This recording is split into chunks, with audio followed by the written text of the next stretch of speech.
SLBC టన్నెల్లో జరిగినటువంటి ప్రమాదం తర్వాత అసలు ఈ ఎస్ఎల్బిసి ప్రాజెక్ట్ అంటే ఏంటి, ఇది ఎప్పుడు మొదలైంది, దీని యొక్క లక్ష్యం ఏంటి, దీని ప్రాధాన్యత ఏంటి అనేటువంటి ఒక అంశం ఇప్పుడు తెరపైకి రావడం జరిగింది. చాలామంది కూడా ఇదే సెర్చ్ చేస్తున్నారు.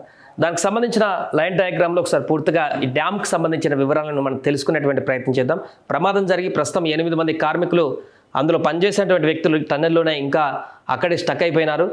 వాళ్ళని రెస్క్యూ చేయడానికి అటు ఎన్డీఆర్ఎఫ్ కానీ డిఆర్ఎఫ్ కానీ మ్యాన్ హోల్కి సంబంధించినటువంటి రాటు హోల్కి సంబంధించినటువంటి సిబ్బంది కూడా విస్తృత ప్రయత్నాలు చేస్తున్నారు. బట్ ఇంకా ఆచూకీ దొరకట్లేదు. ఈ సందర్భంలో ఒకసారి టన్నెల్ యొక్క పూర్తి వివరాలను తెలుసుకునేటువంటి ప్రయత్నం చేద్దాం. ఎస్ఎల్బిసి టన్నెల్ దీనికి బీజం పడింది 1978 సంవత్సరం. అప్పుడు ముఖ్యమంత్రి చెన్నారెడ్డి ఆధ్వర్యంలో ఇరిగేషన్ శాఖ వేసినటువంటి ఒక కమిటీ ద్వారా పడ్డటువంటి బీజం ఈ టన్నెల్ ద్వారా ఎస్ఎల్బిసిని నిర్మించాలనేటువంటి ఒక అంశం. సో అప్పటి తర్వాత అనేక సంవత్సరాలు ఈ టన్నెల్కి సంబంధించినటువంటి నిర్మాణానికి సంబంధించి వెనకడుగు ముందడుగు పడుతూ ఎట్టకేలకు 2005లో అప్పటి ఉమ్మడి ఆంధ్రప్రదేశ్ ముఖ్యమంత్రి వైఎస్ రాజశేఖర రెడ్డి గారు పరిపాలన అనుమతులు ఇస్తే అప్పుడు దీన్ని అధికారికంగా ఈ ఎస్ఎల్బిసి టన్నెల్ ప్రాజెక్ట్ అనేది అఫీషియల్గా ఆగస్టు 11వ తారీఖు 2005లో ప్రారంభం అవ్వడం జరిగింది పరిపాలన అనుమతులతోటి. సో ఈ ప్రాజెక్టు 2005 ఆగస్టు 11 ప్రారంభమైంది. 2010 లోపు దీన్ని కంప్లీట్ చేయాలనేటువంటి లక్ష్యంతో ఈ ప్రాజెక్టును మొదలుపెట్టారు. ఈ ప్రాజెక్టు ప్రధాన ఉద్దేశం ఏంటంటే శ్రీశైలం ఎడమ కాలువ ద్వారా, శ్రీశైలం డ్యామ్ ఉంది కదా, ఇప్పుడు ఆ డ్యామ్ ద్వారా డ్యామ్లో ఎగువన ఉన్నటువంటి వాటర్ని ఎడమ కాలువ ద్వారా, బ్యాక్ వాటర్ ద్వారా ఎడమ కాలువ ద్వారా నల్గొండ జిల్లాకి నీరును అందించేటువంటి విధంగా, అంటే అప్పుడు లక్ష్యం 3 లక్షల ఎకరాలు, ఇప్పుడు 4 లక్షల ఎకరాల ఆయకట్టు వరకు కూడా నీటిని అందించేటువంటి విధంగా ఈ యొక్క ప్రాజెక్ట్ని చేపట్టడం జరిగింది. సో దీని ద్వారా 30 టీఎంసీల వాటర్ని శ్రీశైలం డ్యామ్ నుంచి ఈ సొరంగ మార్గం ద్వారా తరలించి ఇటు నల్గొండ జిల్లాలోని, ఉమ్మడి నల్గొండ జిల్లాలోని వివిధ ప్రాంతాలకు 516 గ్రామాలకు నీటిని అందించేటువంటి ఒక దృఢ సంకల్పంతో నిర్మించినటువంటి మొదలుపెట్టినటువంటి ప్రాజెక్ట్. బట్ ఇప్పటికి 20 సంవత్సరాలు అవుతుంది. 2005లో ప్రారంభమైందంటే 2025 అవుతుంది. బట్ ఇప్పటికీ ఇది పూర్తి కాలేదు. దీనికి అనేక సమస్యలు ఉన్నాయి. ఆ విషయం తర్వాత మాట్లాడదాం. సో 2005లో పరిపాలన అనుమతులతో ప్రారంభమైనటువంటి ఈ ప్రాజెక్టు ఇప్పటి వరకు ఈ ప్రాజెక్టు ఖర్చు పెట్టినటువంటి అంచనా 2259 కోట్లు ఇప్పటి వరకు ఈ టన్నెల్ని ఖర్చు పెట్టడం జరిగింది. సో దీనికి ఇంకా 1948 కోట్ల అవసరం ఉన్నటువంటి పరిస్థితి. అంటే ఓవరాల్గా అప్పుడు సుమారుగా 1900 కోట్ల చిల్లరతోటి ఈ ప్రాజెక్టు మొదలుపెట్టినటువంటి ప్రాజెక్టు ఇప్పుడు 4000 కోట్లకు పైగా అంచనా వ్యయం పెరిగింది. రైట్, ఈ విషయం పక్కన పెడితే ఈ SLBC tunnel Srisailam left bank canal ఈ ప్రాజెక్టులో 2 సొరంగ మార్గాలు. ఇప్పుడు మనం ప్రమాదం జరిగినటువంటి సొరంగ మార్గం గురించి మాట్లాడుకుందాం. ఇంకొక సొరంగ మార్గం ఇటు డిండి రిజర్వాయర్ దాటినటువంటి తర్వాత అవతల ఇంకొక సొరంగ మార్గం ఉంది. అది 7 కిలోమీటర్లు, సుమారుగా 7 కిలోమీటర్లు కొంచెం అటు ఇటుగా, అది కూడా కంప్లీట్ అయిపోయింది. దానికి ఎలాంటి అడ్డంకులు అది పూర్తయిపోతుంది. ప్రధానంగా ఇప్పుడు ఇష్యూ వచ్చింది ఏంటంటే ఇది 43.93 కిలోమీటర్ల డిస్టెన్స్తో ఉన్నటువంటి ఈ ప్రధానమైనటువంటి కెనాల్ ఏదో ఉందో, టన్నెల్ ఉందో, దీంట్లోనే అత్యంత క్లిష్టమైనటువంటి సమస్యలు ఎదుర్కొంటున్నారు ఈ నిర్మాణం చేసేటువంటి కార్మికులు కానీ, సంస్థలు కానీ, ఇవి కానీ. ఇక్కడ శ్రీశైలం డ్యామ్, మనం శ్రీశైలం దేవస్థానానికి హైదరాబాద్ నుంచి వెళ్తుంటే మనం స్పష్టంగా కనిపిస్తుంది. డ్యామ్ పైన ఎగువ భాగంలో ఉండేటువంటి లెఫ్ట్ కెనాల్ నుంచి ఇక్కడ ఇన్లెట్ ఉంటుంది. ఇన్లెట్ పాయింట్ దగ్గర ఈ ప్రాజెక్ట్ మొదలు పాయింట్. ఇక్కడ నుంచి ఇన్లెట్ పాయింట్ ఇక్కడ ఉంటుంది అండ్ అవుట్లెట్ పాయింట్ 43 కిలోమీటర్ల అవతల ఇక్కడ అచ్చంపేట మండలం మన్నెవారిపల్లి దగ్గర అవుట్లెట్.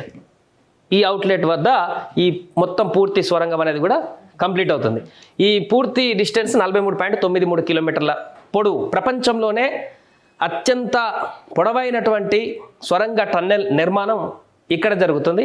అందుకే 20 సంవత్సరాలు అయినా కూడా ఇంకా పూర్తి కాలేదు.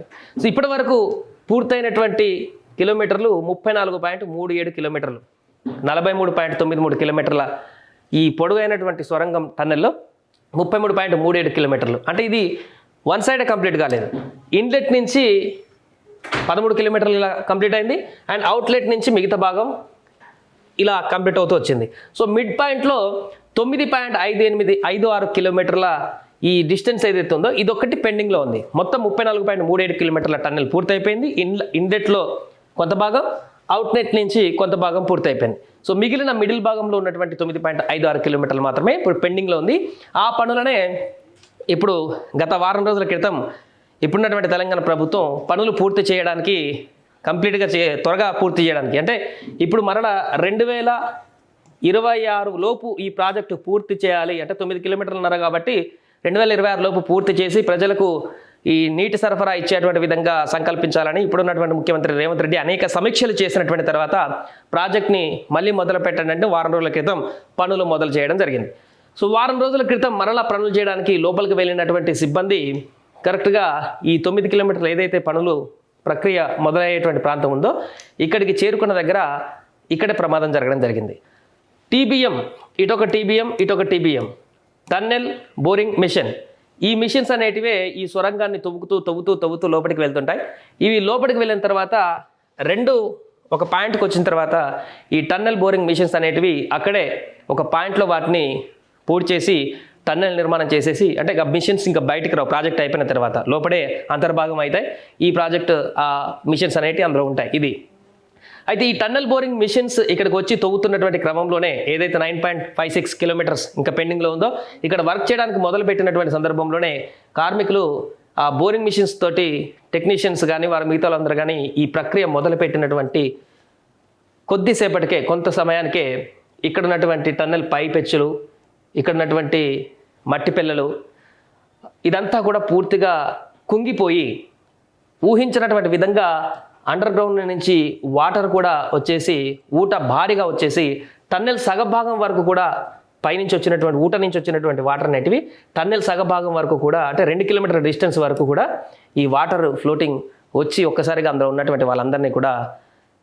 పూర్తిగా భయభ్రాంతాలకు గురి చేయడమే కాదు, కొంతమంది బయటికి రావడం జరిగింది తప్పించుకొని, ఇంకొంతమంది ఈ టీబీఎం మిషన్కి కొంతమంది అవతల వైపు ఉన్న వాళ్ళందరూ బయటకు వచ్చేసారు. టీబీఎం మిషన్కి యువతల వైపు ముందు వైపు ఉన్నటువంటి కార్మికులు కొంతమంది 8 మంది ఈ మట్టి పిల్లలు పడి ఊట రావడంతో ఇటే చిక్కుకున్నటువంటి పరిస్థితి.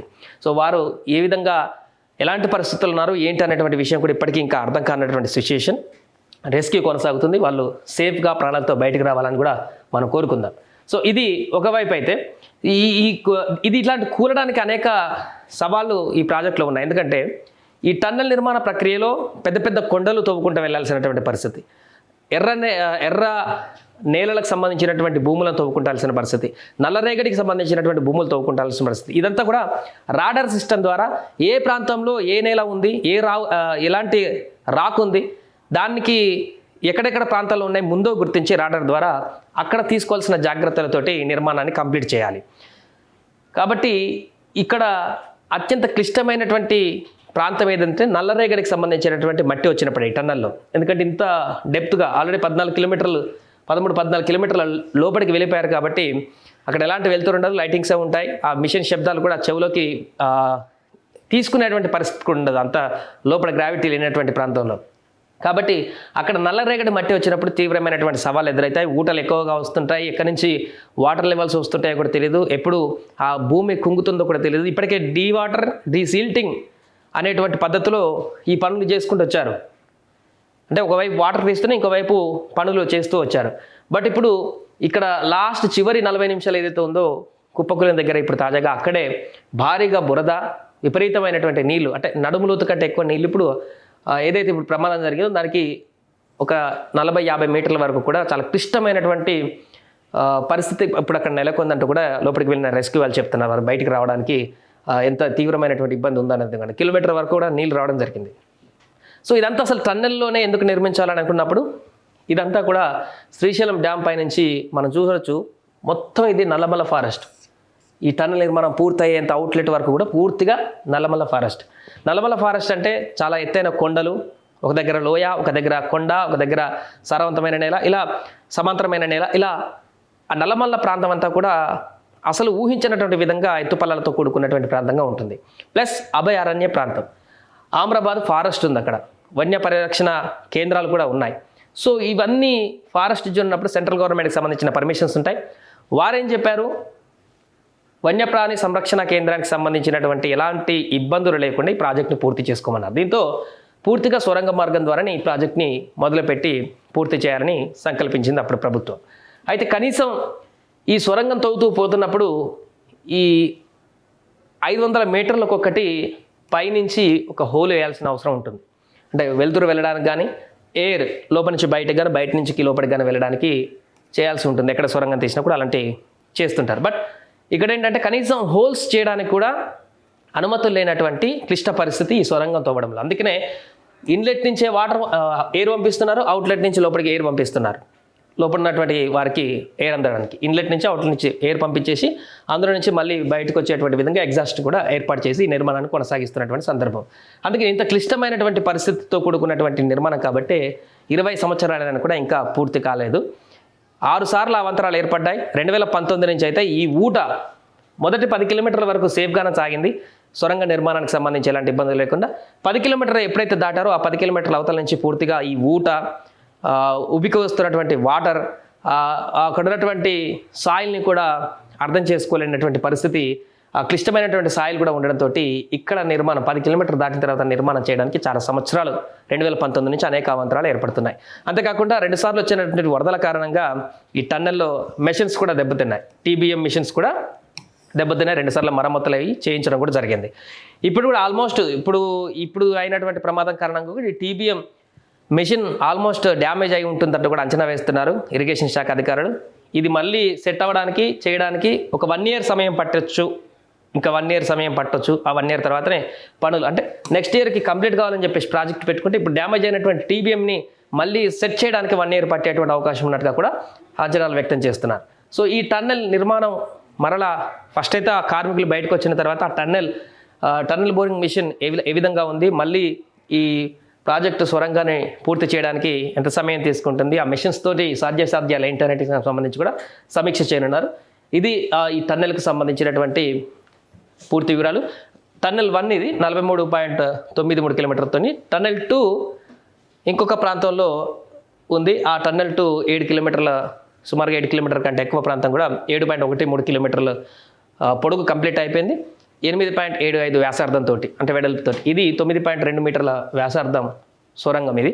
అది ఇంకో టన్నెల్ 8.75 మీటర్ల వ్యాసార్థంతో నిర్మిస్తున్నారు. ఇది ప్రస్తుతం SLBC టన్నెల్ 1 శ్రీశైలం ఎడమ కాల్వ గట్ట నుంచి అవుట్లెట్ మన్నెవారిపల్లి అచ్చంపేట మండలం వద్ద వరకు కూడా కొనసాగుతున్నటువంటి టన్నెల్ 1 ప్రాజెక్టుకి సంబంధించినటువంటి వివరాలు. ప్రమాదం జరిగినటువంటి టన్నెల్ పాయింట్ దగ్గర నెలకొన్నటువంటి తాజా పరిస్థితులు. సుమన్ టీవీలో మీ పర్సనల్ అండ్ బిజినెస్ ప్రమోషన్స్ కోసం కింది నెంబర్కి కాంటాక్ట్ చేయండి.